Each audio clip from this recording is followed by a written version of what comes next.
शनिवार के साप्ताहिक कार्यक्रम में आप सभी शिक्षक प्रेमियों का हार्दिक स्वागत करती हूं। हर शनिवार की तरह एक बार फिर आप सभी शिक्षकों के द्वारा पूछे गए सवालों के साथ हमारे बीच मौजूद हैं शिक्षा विभाग के अपर मुख्य सचिव doctor S Siddharth sir. Sir बहुत बहुत स्वागत है आपका। सर आज का जो सबसे पहला सवाल है जिला पुरुषों के ट्रांसफर से संबंधित है। नमस्कार एससीएस सर, मेरा प्रश्न अंतर जिला पुरुषों के ट्रांसफर से संबंधित है।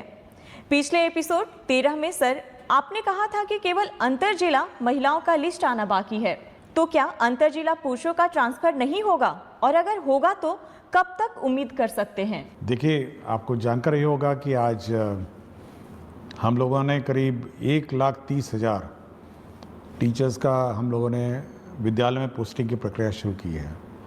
हम लोगों को करीब 1,90,000 आवेदन पत्र प्राप्त हुए थे और 1,30,000 का एक्चुअल स्कूल अलॉटमेंट शुरू हुआ है। ये पूरी प्रक्रिया करीब 15 दिन लगेगा और डीओ सब इसी में लगे हुए हैं। डीओ को ये काम दिया गया है और कर रहे हैं। ये बात मैंने कभी नहीं कहा कि पुरुषों का स्थानांतरण नहीं होगा, और जैसा कि आप आंकड़ों से देखते हैं कि करीब इसमें भी हम लोगों ने करीब 8 से 9,000 पुरुषों का नाम इसमें शामिल किया है, पुरुष टीचर। देखिए, जब भी स्थानांतरण किया जाता है तो 2-3 बातों का बहुत ध्यान रखा जाता है। इतनी बड़ी संख्या एक तो है, 1,90,000 है और आवेदन पत्र हैं। हम लोग 2-3 चीज़ें देखते हैं। पहले तो है वैकेंसी होनी चाहिए, जहाँ पे टीचर मांग रहे हैं वहाँ वैकेंसी होनी चाहिए। और दूसरा ये देखते हैं कि जो हमारा इंटर डिस्ट्रिक्ट जो स्टूडेंट टीचर रेशो है, मतलब जो छात्र और टीचर अनुपात है, उसको भी हम लोग ध्यान देते हैं। अभी तक जो ट्रांसफ़र हुए हैं करीब वो 1,30,000 का जो जिला आवंटन किया गया है, अगर उस आंकड़े को देखेंगे तो आपको आश्चर्य होगा कि ऐसे भी ज़िले हैं जहाँ 20 छात्र पे एक टीचर हैं और ऐसे भी ज़िले हैं जहाँ 44 छात्रों पे एक टीचर हैं। तो आप देखिएगा कि पूरे राज्य में कितना, मतलब इस अनुपात में भी अंतर आ गया है कि एक तरफ 20 छात्र पे एक टीचर हो गए, एक तरफ 44 छात्र में टीचर हो गए। भाई इस कारण से हुआ है क्योंकि जो टीचर उन जिलों में थे जहाँ पे 44 छात्र पर टीचर थे, वो सब ऐसे जिलों में चले गए हैं जहाँ पे पहले ही टीचर बहुत ज़्यादा थे। तो एक तो हम लोगों को ये मेंटेन करना पड़ता है। पूरे राज्य का औसतन है 30 छात्र पर टीचर हैं। तो हम लोग को ये नियंत्रण रखना पड़ता है कि ऐसा ना हो कि अचानक एक जिला ऐसा हो जहाँ पे 10 छात्र हो जाएंगे एक टीचर पे। और जैसे ही ये ट्रांसफर्स होते हैं, देखिए एक चीज़ आपको सभी को सोचना भी चाहिए कि जहाँ से टीचर हटते हैं वहाँ स्कूल बंद भी होने लग जाते हैं। मतलब क्योंकि टीचर की कमी हो जाती है, जहाँ पे 5 टीचर थे अब 2 टीचर हो जाएंगे, तो स्कूल भी बंद होने लगते हैं। तो एक और जहाँ पे टीचर्स की अपनी व्यक्तिगत समस्याएं हैं, वहाँ पे सभी को छात्रों की भी समस्याओं को समझना चाहिए। मतलब छात्र भी, मतलब जहाँ उसको 5 टीचर आज थे, जैसे ही वो टीचर स्थानांतरण होकर चले जाएंगे उसके बाद 2 टीचर बच जाएगा और वही 5-6 क्लासेस जो हैं वो अब 2 टीचर पढ़ाएंगे। तो कितना कठिनाई छात्र को होगा। तो ये सब देखते हुए हम लोग करते हैं। फिर भी हम लोगों ने 1,30,000 टीचर्स अकोमोडेट किए हैं और सबसे ज़्यादा जो हम लोग का प्रेशर है, जो सबसे ज़्यादा टीचर्स का स्थानांतरण का जो दबाव है वो है पटना ज़िला में। और पटना ज़िला में इतना ज़्यादा दबाव है, ऐसा लगता है जैसे, मतलब एक अनुमान हम कहेंगे कि 15,000 टीचर जो हैं और पटना की तरफ जिला का ऑप्शन दे चुके हैं। तो इतनी बड़ी संख्या में जैसे ही 15,000 टीचर हम लोग अकोमोडेट करने की कोशिश करते हैं, तो आप अनुमान लगा सकते हैं कि मतलब स्टूडेंट और टीचर रेशो पूरे राज्य का कितना मतलब अजीब हो जाएगा। तो हम लोग कोशिश कर रहे हैं। हम लोग जहाँ जहाँ पुरुषों ने मांगा, जहाँ पर वैकेंसीज थी, जहाँ जहाँ टीचर्स कम थे, हम लोगों ने वहाँ जिलों में पुरुषों को भी हम लोगों ने अकोमोडेट किया। अभी उनके इनबॉक्स में दिख नहीं रहा होगा, 1-2 दिन में वो भी पुरुषों में भी दिख जाएगा।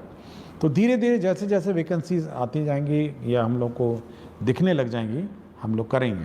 तो मैंने कभी ये नहीं कहा कि पुरुषों का नहीं करेंगे, हम केवल यही एक कंस्ट्रेंट है कि हम लोग शिक्षक छात्र अनुपात देखते हैं और वैकेंसी देखते हैं, और जैसे जैसे होगा होगा। लेकिन टीचर्स को भी समझना चाहिए कि छात्रों पर क्या गुजरती है और कितना कष्ट हमारे छात्रों पर होता है। सर, अगला सवाल है, आदरणीय अपर मुख्य सचिव शिक्षा विभाग पटना बिहार, ज्ञातव्य है कि आपके द्वारा गठित समिति के निर्देशानुसार पिछले अप्रैल माह में लगभग 17,000 के आसपास शिक्षकों के स्थानांतरण हेतु जिला आवंटित कर दिया गया है, परंतु विद्यालय आवंटन की प्रक्रिया अभी भी अपूर्णता की ओर है। महोदय, अनेकानेक शिक्षक व शिक्षिका के पुत्र व पुत्री का नामांकन नए सत्र में नए विद्यालय में होने हैं। विद्यालय आवंटन की प्रतीक्षा में टकटकी लगाए बैठे अनेक शिक्षक व शिक्षिका अपने पुत्र पुत्री और प्रतिपाल्य का नामांकन नहीं करा पा रहे हैं।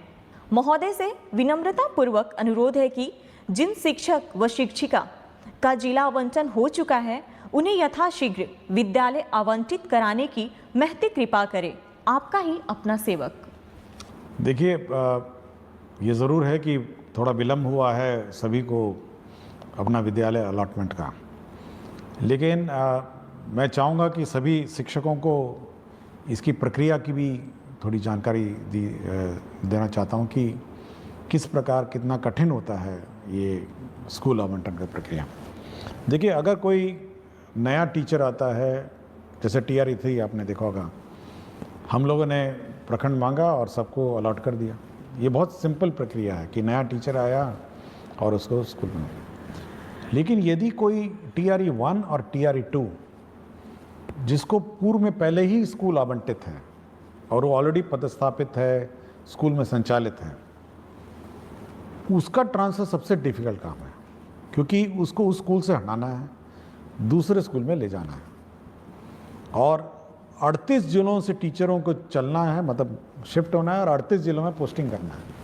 मतलब आप अगर उस शीट को देखेंगे, जब शीट देखते हैं तो बिल्कुल भयावह दिखता है कि 1,90,000 टीचर जो पूर्व में किसी व्यवस्था से पोस्टेड थे और अपने अपने ज़िलों में पोस्टेड थे, कोई भी ऑर्डर से, जिस भी ऑर्डर से हो, रैंडम कर दिया गया हो या अन्य है, उस पूरी व्यवस्था को जब हम लोग फिर एक बार रिकैलकुलेट करते हैं और ऑप्शन के हिसाब से 1,90,000 अभ्यावेदन में से हम लोग करीब 1,30,000 हम लोग निकाल पाए हैं।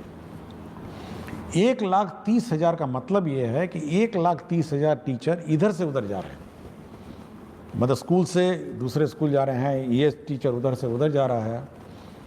तो इतनी कॉम्प्लिकेटेड जो प्रक्रिया है, और उसमें ये भी देखना है कि जो टीचर जब जा रहा है तो उसका रिप्लेसमेंट दूसरा टीचर कर रहा है नहीं कर रहा है। पता चला मैथ्स का टीचर चला गया एक स्कूल छोड़ के, दूसरा मैथ्स का टीचर पहुंचा नहीं, या फिर प्राइमरी में 5 टीचर में थे, 3 टीचर चले गए, पता चला 3 टीचर रिप्लेस नहीं हुए। तो एक किसी स्थापित व्यवस्था जिसमें पहले से ही किसी व्यवस्था में पोस्टिंग TRE 1 TRE 2 हो गया हो या अन्य जो पोस्टिंग हो गया हो, उस पूरे पोस्टिंग व्यवस्था को फिर से अभ्यावेदन के हिसाब से मतलब उनके प्लेस ऑफ पोस्टिंग को परिवर्तित करने में बहुत मेहनत लगता है, और ये केवल एक सॉफ्टवेयर के माध्यम से ही हो सकता है कि लोग अपना करेंगे। और हम लोगों ने काम शुरू कर दिया, जैसे कि मैंने पहले प्रश्न में बताया, और सभी को 23 से 30 तक नए स्कूल में ज्वाइन करना होगा, और 20 तारीख को सभी के ई-शिक्षा कोश के जो ऐप है, जो उनका वेबसाइट है, उसमें आपको ट्रांसफ़र ऑर्डर मिल जाएगा और इसी हिसाब से वो अपना प्लानिंग कर सकते हैं। लेकिन टीचर्स को ये समझना चाहिए कि एक स्थापित पोस्टेड व्यवस्था जहाँ पर पहले ही पोस्टिंग हो गई हो, और जहाँ पर मेरे ख्याल से बहुत सारे टीचर ऐसे भी थे जो सोचे भी नहीं होंगे कि 3 साल पहले इनका ट्रांसफ़र हो सकेगा, और ये उम्मीद नहीं होगी, लेकिन हम लोगों ने उन संवेदनशील होकर उनसे आवेदन पत्र लिए, उनके कष्ट समझे, और हम लोगों ने कहा कि नहीं, हम लोग जहाँ तक संभव हो करेंगे, और हम लोगों ने 1,30,000 टीचर्स का सिलेक्शन किया और पोस्टिंग कर रहे हैं। और जो बच गए हैं वह भी निराश नहीं हो। हम लोग बाद में अब फिर रिकैलकुलेट करेंगे, जब सब टीचर्स पोस्टेड होंगे एक बार रिकैलकुलेट करेंगे और फिर इसका फिर वो पोस्टिंग का फिर हम लोग प्रक्रिया आरंभ करेंगे। और मैंने ये भी कहा है कि जो छूट गए हैं किसी कारण से, पूर्व के TRE 1 TRE 2 और सक्षमता हो, वो अपना एप्लीकेशन विड्रॉ भी कर सकते हैं और रीअप्लाई कर सकते हैं, ये मैंने कहा है। तो हम लोग बहुत ही संवेदनशील रहते हैं टीचर के उद्देश्य से, बट यह भी एक बैलेंस बनाना पड़ता है।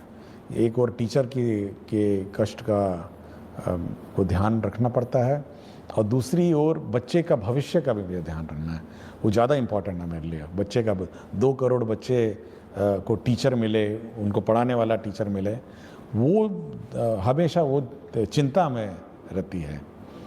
टीचर का ट्रांसफ़र बड़ा आसान काम है, लेकिन बच्चे को एक शिक्षक देना ये बड़ा डिफ़िकल्ट काम है। तो ये बैलेंस बनाकर हम लोग चलते हैं, इसलिए टीचरों को निराश नहीं होना चाहिए। सरकार संवेदनशील है और मैं चाहूँगा कि वो लोग सभी टीचर्स नए पदस्थापन स्थान पे जब जाएंगे तो नए बच्चों